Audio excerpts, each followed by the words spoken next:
منابع پایگاه خبری بامداد میگویند تقریبا 2 هفته پیش چند ساکن نویه‌های با افغانستان از مرز فرخار و نویه همدانی برابری خورشید معروف با لقب خورشید گنرال با اتهام دست داشتن در قاچاق مقدار بزرگ مواد مخدر دستگیر کرده شدند.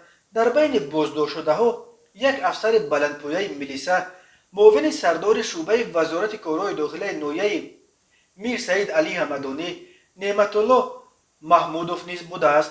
به گفته منابع بامداد هنگام بازداشت از این گروه قاچاقبر بیش از 30 کیلو هیروئین یافت و مصادره کردند. تفصیلات دیگر این بازداشت ها هنوز دسترس نیست.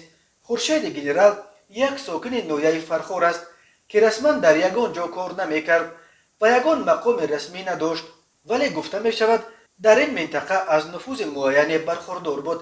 نعمت الله محمدوف برادر پلکونیک شمسالله محمودزاده یک افسر سابقه دار و بلندپایه میلیسای تاجیکستان است که سالهای زیاد سردار شعبه های میلیسای شهرهای اسفره و استرفشن ولایت سوخت بود و از آنجا برابری شعبه میلیسای نویه 5 فرستاده شد.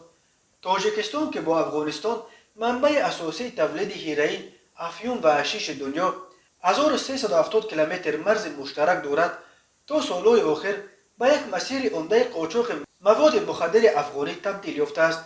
ریاست کارهای داخلی شهر دوشنبه اخیراً از مصادره 500 کیلو مواد مخدر از یک گروه قاچاقبر خبر داد که در 3 سال استقلال تاجیکستان چنین نتیجه کار بی سابقه و رکوردی دانسته می شود.